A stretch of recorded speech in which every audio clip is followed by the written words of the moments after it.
Hola, bienvenidos a Cine Esperanzas, el show de los cinéfilos cuarentones, en el que un par de señores que coleccionaban cassettes beta en cajitas de cartón y portada de fotografía pegada con pegamento blanco, los reta a permanecer despiertos durante los siguientes minutos, en los que vamos a parlotear sobre Fright Night de Tom Holland.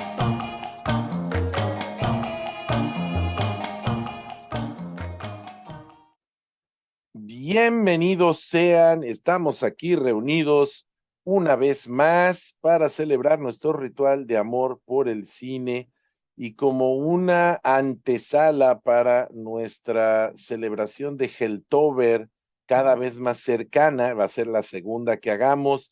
Hoy traemos una película clásica también de los 80s, cual debe, porque somos cinéfilos cuarentones, esa es nuestra década. La película se llama Fright Night. En México se llamó La Hora del Espanto, es una película de 1985. Tom Holland tiene más créditos como guionista y actor que como director, lo que no es mucho porque realmente no es muy popular ni como uno ni como el otro. Fright Night, conocida en México como La Hora del Espanto, fue su primera oportunidad en la silla del director. Es comprensible. La cinta no es una producción particularmente cara, más bien que navega entre la serie B y la serie A, y constantemente hace referencia al cine de explotación. Sus primeros créditos fueron como guionista y quizá lo más relevante hasta 1985 fue la secuela, a mi gusto fallida, de la obra seminal del maestro Alfred Hitchcock, Psicosis. La original es de 1960 y la secuela se filmó 23 años después. El estudio le dio la oportunidad de hacer esta historia que surge de la ocurrencia siguiente. ¿Qué pasaría si un chamaquito descubre que su vecino es un vampiro? La respuesta de Holland era obvia. Nadie le creería. Así que no había historia. Pero reconsideró y tuvo un golpe de imaginación, el golpe que le hizo girar las ruedas creativas. Iría a buscar a Vincent Price. En esta década habían programas que presentaban películas de horror y que tradicionalmente eran introducidas por un anfitrión extravagante. Yo recuerdo, aunque ya de segunda mano, a Elvira, Misterio de la Noche, que tuvo también su película posteriormente, al vampiro de la segunda película de Gremlins. Estos personajes eran populares en esa década y eran los anfitriones que introducían películas clásicas de horror. En México, lo más cercano a esto era la barra de películas de Canal 5, Cine Permanencia Voluntaria. Pero no había presentador. El caso es que ya tenían una historia que contar, incluso tenían el nombre perfecto para el personaje, Peter Vincent, en honor a Peter Cushing y a Vincent Price. Esta película es atractiva a dos niveles. Como película de horror y de espectáculo, aunque se le ven los cables, es bastante atractiva. Tiene efectos visuales aceptablemente bien logrados, perdón. No se sale del género, pero resulta fresca, aunque eso pues parece contradictorio. El reparto es bastante decoroso y la fotografía, también sin ser extraordinaria, resulta funcional. No desmerece el esfuerzo de todo el equipo de producción y artístico. Tampoco es la gran cosa, pero está bien, funciona. Lo que a mí me gusta más de esta película es a otro nivel, el del metacine, o sea, el cine dentro del cine. Años antes de que Wes Craven, el otro legendario maestro del horror, filmara la icónica película de Scream en 1960, digo, perdón, 1996, 1996, Fright Night hace un metaanálisis del cine de horror, en particular del cine de horror de la década de los 50 y 60. Por eso Peter Cushing, por eso Vincent Price.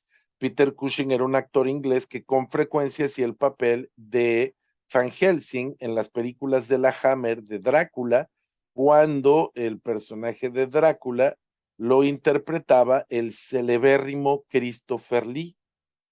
Mientras que Vincent Price pues ya se había granjeado un nombre como el actor de cine de horror. En esta época él ya estaba tan asociado al género que de plano rechazó trabajar para esta película. Lo invitaron, pero no quiso ya.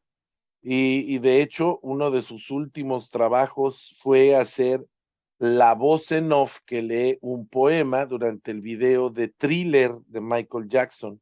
Ese fue uno de sus últimos trabajos. También recuerdo que aparece por ahí en El joven Manos de Tijeras. Creo que esa fue su última película, salvo que alguien guste corregirme en los comentarios. Y bueno, pues esta película, Fright Night, se estructura de una manera tradicional, pero haciendo referencias constantes a todos los clichés, a todos los lugares comunes, a todos los topos, los tropos, perdón, del cine de género. Chris Sarandon era un actor que había trabajado en este momento con Sidney Lumet en Dog Day Afternoon. Esta película es del 75. Entonces él ya había trabajado con directores consagrados. Fue nominado al Oscar a mejor actor de reparto por esa película. No era un actor improvisado. Aparte de eso, le dio su apellido a Susan Sarandon, con la que estuvo casado muy poco tiempo, pero el suficiente para que Susan Sarandon se apellide Sarandon. Y bueno, al final eh, ella brilló hasta un poco más quizá que en el medio. Ya tenía muchos créditos de actor en su currículum para cuando lo invitaron a esta película y su agente le pasó el guión de Fright Night, que de plano rechazó. Hacer cine de horror, jamás. Sin embargo, lo leyó, yo no sé si por un gesto de amabilidad o por profesionalidad, y cambió de opinión radicalmente. En sus palabras, era una historia de amor al género que, que quería divertirse con él sin burlarse de él. No era una película que se burlaba de sí misma, sino que se reía del género con él, no de él. Y le pareció una historia, un guión muy amoroso hacia el género, y lo convenció, la consideró más valiosa. Esta idea la considero más valiosa que el género en sí. Y yo coincido, no solo coincido, aplaudo su decisión, porque sin él quizá no habría sido igual. Es más, estoy seguro que la película no hubiera sido igual, porque la secuela, la segunda parte de esta película, en la que la villana es justamente la hermana de este vampiro, creo que es la hermana mayor, es malísima. La segunda parte sí se burla, sí es una burla de sí misma. Es todo lo opuesto a esta. También hay un remake moderno y la sola idea de que hicieran un remake de esta película hizo que yo me alejara y que lo repudiara, porque la película Fright Night solo funciona en la década de los 80, en el contexto de 1980. Hay una serie de situaciones que en estos tiempos ya no es creíble, ya no es factible. Simplemente el hecho de que el personaje principal, el famoso Brewster, Charlie Brewster, ve a su vecino manoseando a una chica guapísima en la ventana desnuda y de repente le salen colmillos y él todo lo ve, pero no tiene cómo probar nada. Pero en nuestros tiempos es cosa que levante el teléfono y lo grabe para tener la evidencia que necesita. Aún más, un hombre soltero viviendo con otro hombre soltero y que todas las noches lleguen mujeres de la vida alegre a su casa, es una bandera roja y es suficiente motivo para que la policía investigue. En la historia de la película, en los 80s, la policía investiga porque tiene que hacerlo ante el reporte del niño, pero desde que empieza la investigación, está absolutamente convencida de que el muchacho es un adolescente tonto. Esto no funciona. El contexto histórico de 1980 se rompe en la actualidad, además de otras muchas ideas que ya consideraríamos bordean el racismo, el sexismo y mucho más. Un personaje importante en esta película que no mencioné es el de Amy Peterson, la novia de Brewster, la virginal novia de Brewster. De nuevo, como les dije, esta película juega con el tropo de la virginidad, porque Charlie la quiere convencer, la está casi extorsionando para que tenga relaciones sexuales con él, y el hecho de que ella permanezca virgen por las razones que sean, ya es un referente que nos viene del cine de los 70s, de Viernes 13 y de Halloween. Es un referente que está puesto exprofeso, pero no lo venden, no lo declaran, nada más nos queda claro a nosotros que lo sabemos.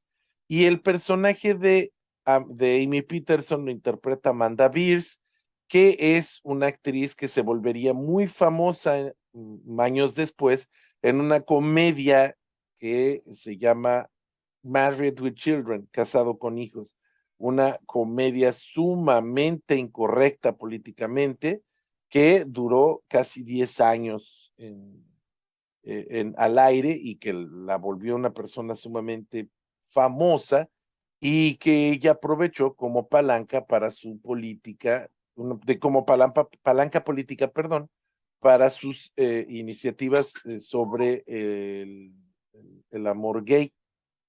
Ella era lesbiana, en ese momento estaba en el closet y es un poco, trabaja esa tensión como parte de su personaje, no porque su personaje sea gay, sino porque su personaje pues es dominado por los hombres y maltratada por los hombres y está constantemente sometida por la violencia masculina.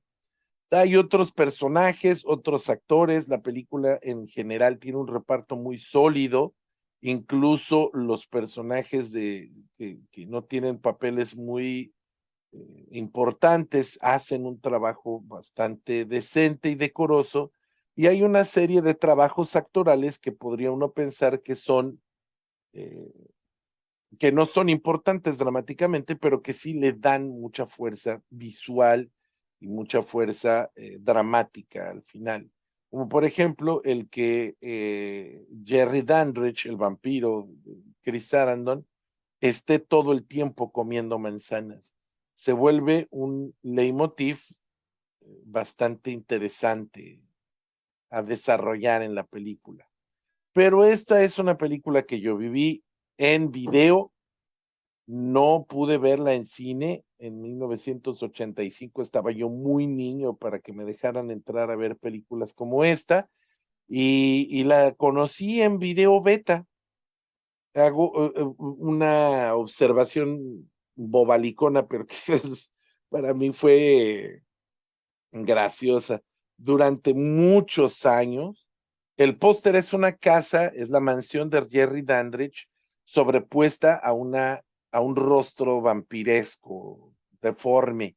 Y durante toda mi vida yo pensé que ese rostro vampiresco era Jerry Dandridge, pero en realidad es spoilers, aunque es una película del 85, ya no cuenta como spoiler. Es Amy Peterson durante un periodo, o sea, Amanda Beers, durante una pequeña escena en la que se vuelve vampira. Ese es el vampiro de la portada. Así que el spoiler no fui yo, fue el póster. ¿Tú cómo la viviste, Fernando? Para ti, ¿cómo fue esta película? Hola Paquito, hola amigos que nos escuchan. Eh, yo también conocí esta película en video Betamax,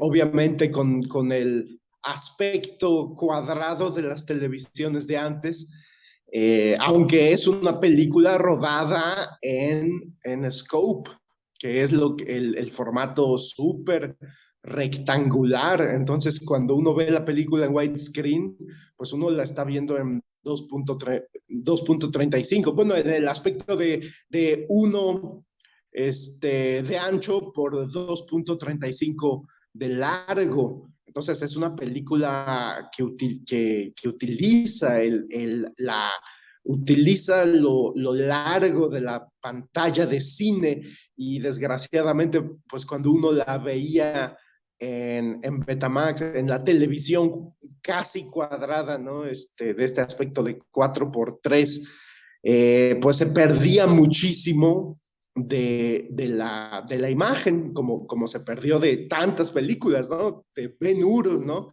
Del bueno, el malo y el feo, de, de tantas películas rodadas en aspectos muy rectangulares. Eh, y entonces, pues yo vi esta película de niño en video, eh, por mi hermano. Mi hermano la llevó a la casa, la rentó. Él ya la había visto y estaba muy emocionado de haber rentado la peli porque le había gustado muchísimo. Y entonces yo la vi con él y me encantó. O sea, me pareció una película muy entretenida, muy divertida, muy creativa, eh, llena de un suspenso sofocante. Todo el tiempo te mantiene pensando qué va a pasar, qué va a pasar. Y no solo eso, también es una película que tiene una atmósfera envolvente, una atmósfera onírica, sobrenatural, que pocas películas de terror tienen una atmósfera tan rica, y lo que enriquece esta atmósfera, pues es todo el estilo de la película, la fotografía, ¿no? La iluminación, los claroscuros que maneja, el diseño de producción, los colores, las paletas de colores tan padres y tan retro que utiliza, haciendo homenaje al cine de terror de antaño, ¿no? Con este personaje que mencionas, de Peter Vincent, que es un presentador de televisión, ya grande de edad, ya un señor de la tercera edad, famoso por películas de terror justamente de antaño, ¿no? De los años 50, 60. Y que fue justo cuando se puso muy de moda este aspecto súper rectangular de las películas, ¿no? Que son la pantalla muy larga. Eh, y este, y los colores, ¿no? Pienso que la paleta de colores también hace homenaje a la fotografía, a la estética de estas películas, que como bien dices, el personaje de Peter Vincent, pues en su nombre lleva el homenaje a Peter Cushing y a Vincent Price, dos mega estrellas de este cine de género, de terror de los años 50. Entonces, la película hace gala de una serie de homenajes, hace gala de una estética retro, pero al mismo tiempo no rechaza su condición ochentera, es decir, ya está filmada con técnicas ochenteras, ya está filmada con un ritmo, manera de colocar la cámara y la edición, pues ya ochentera, ¿no? Ya una narrativa ochentera, pero con una estética que hace mucha referencia al cine de terror estos estas películas tan elegantes eh, terror de antaño, ¿no? Los años 50, donde salían Peter Cushing y Vincent Price. Eh, creo que también la película hace gala de un sentido del humor súper logrado. Es un sentido del humor que está muy fino, está perfectamente colocado. No, como tú dices, se ríe del género con el género y no se ríe del género con el público, ¿no? No es para burlarse de lo chafas que eran ciertas películas, es simplemente para hacer parodia de los clichés, de los tropos, hacer parodia de los lugares comunes del cine de vampiros, del cine de hombres lobo, y estoy de acuerdo contigo, la segunda película ya no es lo mismo, ya es sí en sí misma una película de explotación, ya es una película churro, que también me parece divertidísima, pero que ya no tiene la elegancia ni la riqueza visual y auditiva, porque también el score, la música original está buenísima, la de Fright Night, la primera, y como dices, el póster, vemos una cara de un vampiro, pero pues más bien es de la vampira, ¿no? Es del personaje de esta chica en un momento en que se vuelve vampira. Es un póster inolvidable, es una portada que la ves en los años 80 y se te va a quedar en la mente toda tu vida, porque, y sobre todo aquí en México con el nombre La Hora del Espanto.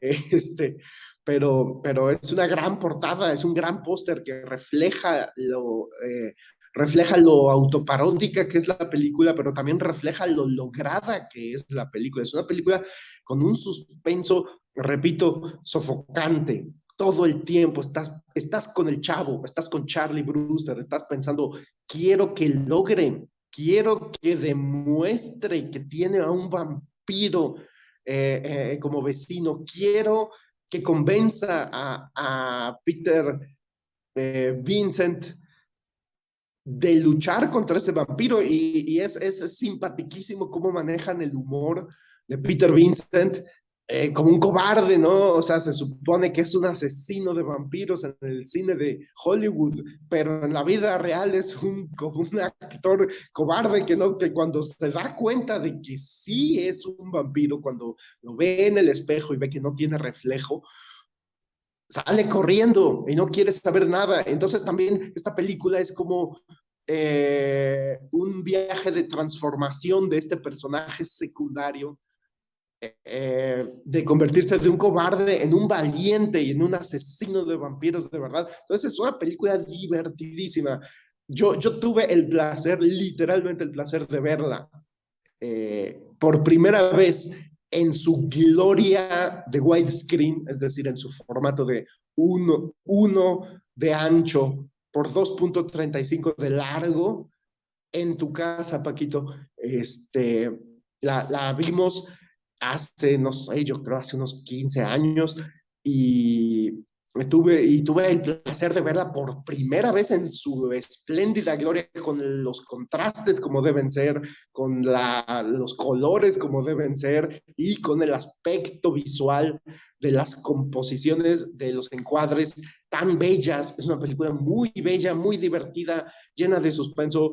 Es un peliculón de terror. Y te regreso el micrófono, porque creo que ya me extendí un poco. No, no, no, para nada, Fernando. Este, la verdad es que esta película es para mí importante, como muchas de esa época, son las películas que nos forman. Eh, yo sé que esto lo dialogamos cuando hablábamos de Batman. La mayoría de las personas que tienen hoy entre 25 y 35 años más o menos, Es un cálculo hecho hacia la mental, no es preciso, pero para ellos el Batman, el mejor Batman es Christian Bale, porque es el Batman que vivieron cuando Batman era relevante en sus vidas. Así como para la mayoría de nosotros el mejor Batman ha sido definitivamente Michael Keaton, porque es el Batman que nos tocó las fibras sentimentales.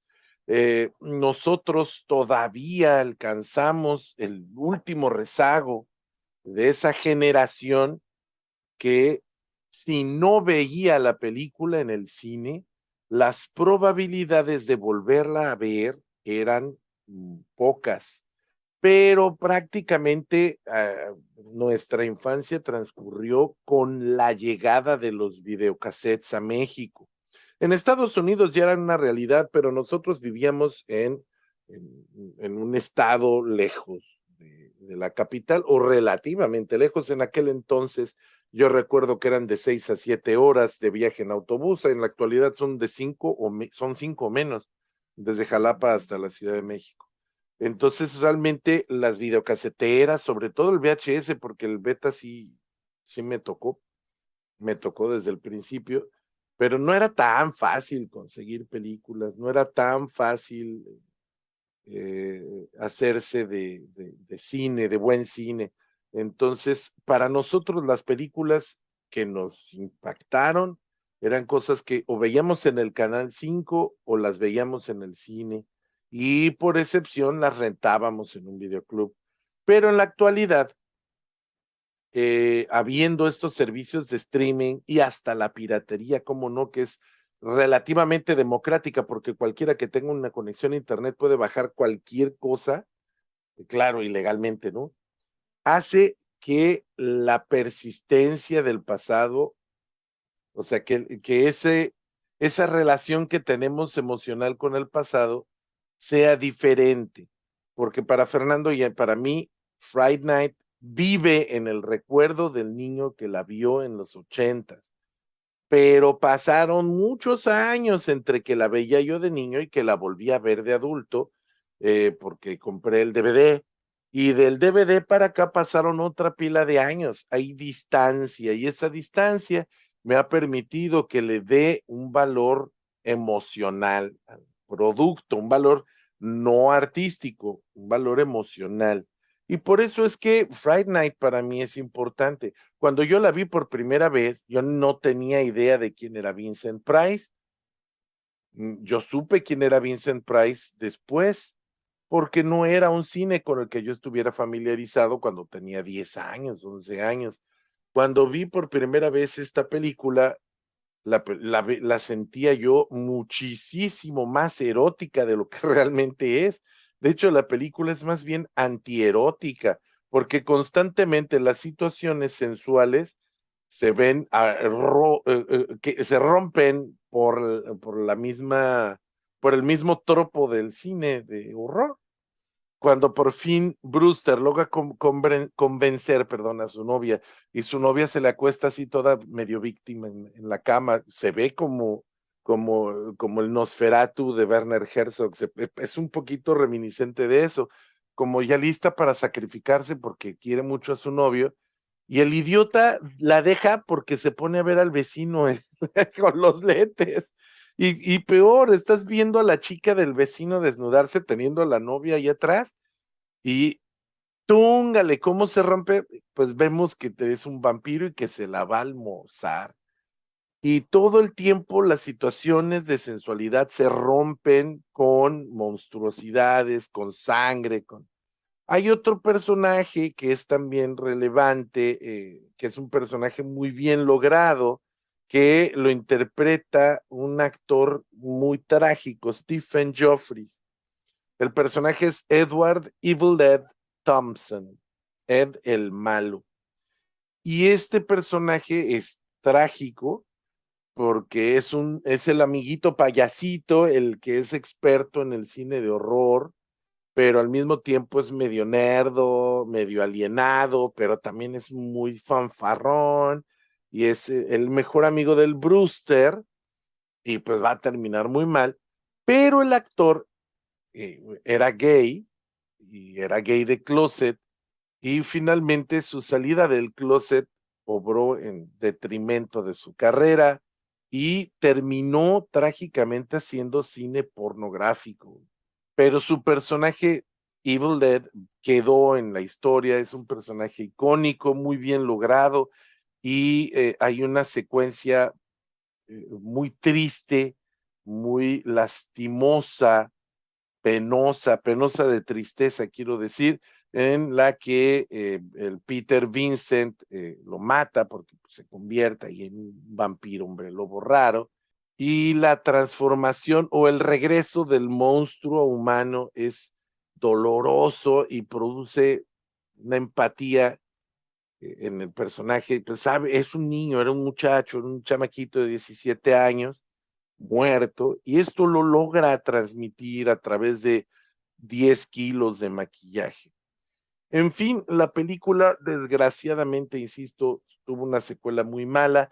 Yo recuerdo que la secuela me gustaba, pero por las razones equivocadas.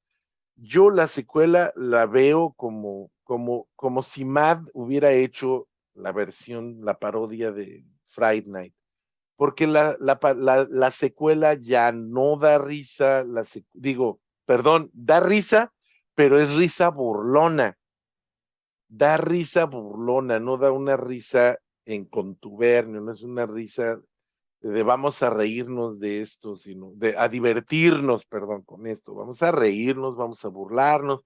Hay varias secuencias que de plano parecen sacadas de películas de los hermanos Zucker.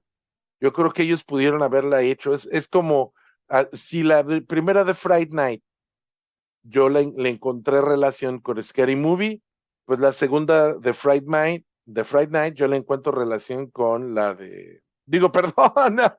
Si la primera es con Scream, la segunda es con Scary Movie, perdón. Y pues desgraciadamente son películas que son producto de su época que no se pueden rehacer.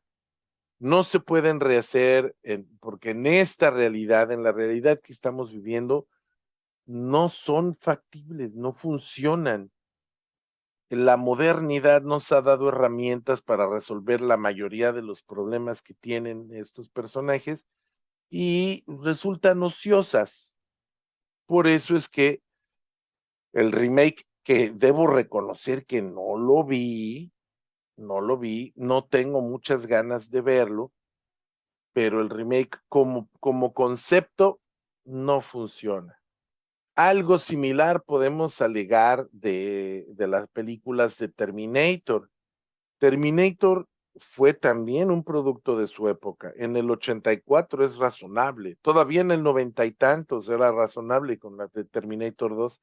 Pero después, ya en la modernidad, ya llegados al siglo XXI, el concepto del robot imparable ya no es tan fresco y además ya se puede resolver de muchas maneras porque esa tecnología ya es obsoleta para nosotros. No era obsoleta en el 84 ni en el 90 y tantos, pero en el 2020 sí, perdón. Y es por eso que hay conceptos que simplemente no vale la pena explorar, que es mejor verlos en el pasado. Pero como a nosotros nos queda la nostalgia y de eso nos alimentamos, pues seguirán explotándola. En fin, yo sí recomiendo ver la versión original, sobre todo si están ustedes explorando el cine de horror como fanáticos. Creo que fue Fernando el que me dijo que este crítico de cine, Leonardo García Tsao, había hecho un comentario sobre la cinefilia, que el cinéfilo empieza a querer ver y ver y ver y ver todo lo que puede ver de cine, y llega un momento en que se da cuenta de que el cine es tanto que se acaba volviendo especialista en un campo. Y entonces creo que el término que él usaba era especialista en cine de Hong Kong de karatecas manjos o algo así. Y es verdad, ¿eh? Es verdad. Y si usted en esa etapa de cinefilia y quiere explorar el cine de vampiros, Fright Night es una película que debe ver. ¿Tú qué opinas, Fernando? ¿Algún comentario final? Estoy totalmente de acuerdo en que si alguien quiere explorar el cine de vampiros y no conoce Fright Night, es una película obligada de la década de los 80, al igual que lo es de Los Muchachos Perdidos, por supuesto, ¿no? Este, creo que Friday Night definitivamente es una película de vampiros, y no solo de los 80, digamos, de la historia del cine de vampiros en general, estadounidense, digamos. Friday Night es un clásico, es una película obligada. Y también estoy muy de acuerdo, me pareció muy interesante lo que comentas del personaje del amiguito chistoso, Evil Dead. Es súper conmovedora la escena de su muerte, porque estás viendo a un monstruo desatado, ¿no? Peligrosísimo, que impone, y de repente ya cuando muere, regresa a ser este adolescente y es desgarrador verlo ahí desnudo, muerto, un muchachito, es trágico. Y yo no sabía la historia trágica del actor, um, este, su historia en la película se resuelve de una manera muy trágica, muy triste, muy lograda. Y yo, pues, por último, quisiera comentar sobre la carrera del director de la película, que es ni más ni menos que el creador de Chucky, el muñeco diabólico, Tom Holland, un maestro del cine de terror. O sea, es un maestro del cine de terror por estas dos películas, ¿no?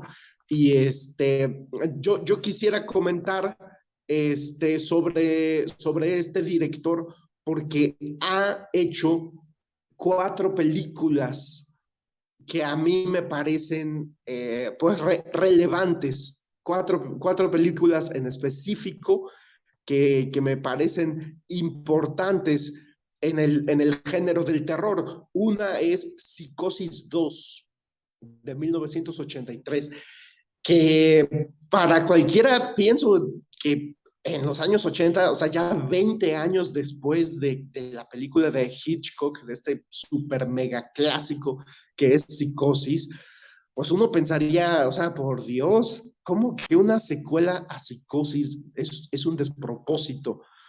Pero no, Tom Holland logró hacer, él no la dirigió, él es el escritor de esta película. Aún no hacía su ópera prima Fright Night, la película de la que estamos hablando, pero él escribió el guión de Psicosis 2 y creo que es un guión muy inteligente porque volvemos a ver a Norman Bates 20 años después de lo sucedido, veintitantos, 22, 23 años después de lo sucedido, y nos cuenta una historia interesante sobre Norman Bates, una historia que conmueve, una historia que convence, que a mí sí me convence que estamos viendo a Norman Bates.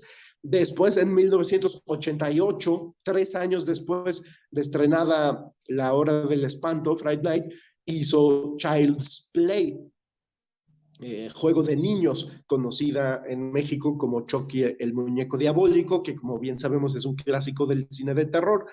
Y en 1996 hizo la adaptación de la novela Thinner, escrita por Stephen King bajo el seudónimo de Richard Bachman, una novela pues, que después, que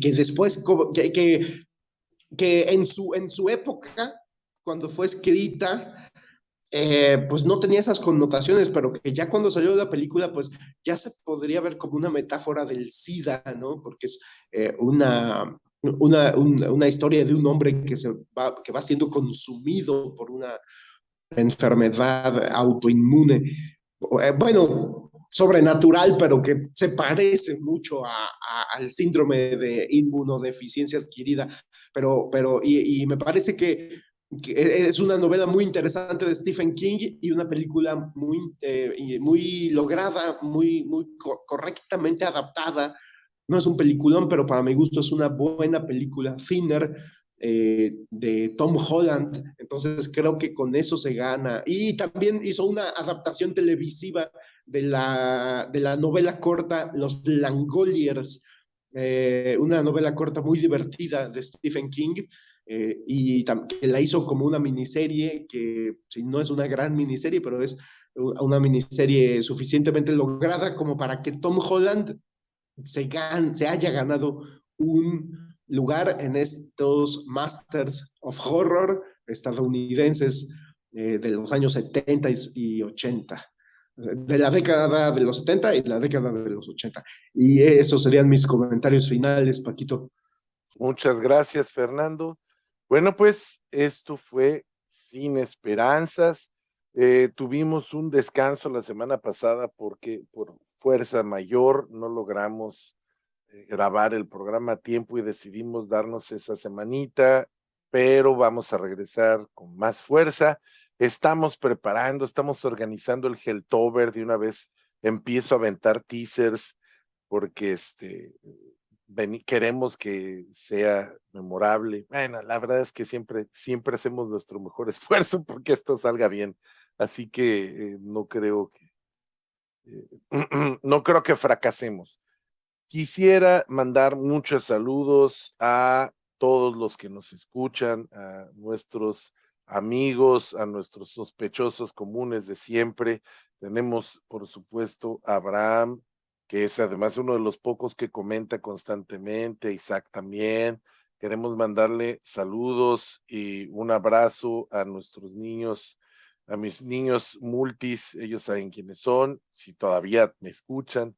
Queremos mandar un saludo y un abrazo a Fernando Rivero, que se ha echado todos los programas, también a Briseidi, ella no nos abandona, es de las más fieles, y a todos ustedes que nos regalan un momentito de su vida, ya sea lavando los trastes, o yendo al trabajo, o en cualquier momentito libre que tienen.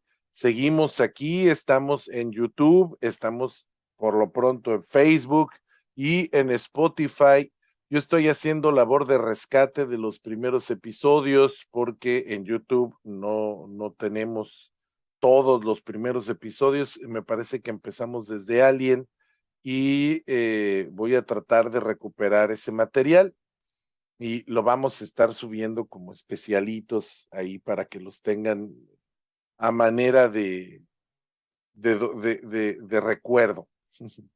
También quiero agradecerle a Carolina, que ha tenido siempre la amabilidad de prestarme estos minutitos para grabar el programa y para dejarme solito, para no hacer ruido mientras estoy grabando. Ella es la heroína, es nuestra productora y le mando un beso, un abrazo y además es nuestra más fiel fan porque en todos nuestros estrenos, ahí la tengo yo escuchando el programa, pobrecita. Una vez más me despido y nos vemos hasta la próxima.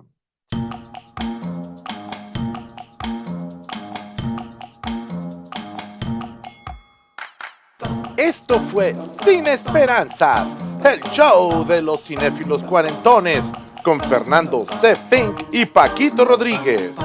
Puedes escucharnos en nuestra página de Facebook, nuestro canal de YouTube y ahora también en Spotify. ¡Hasta la próxima!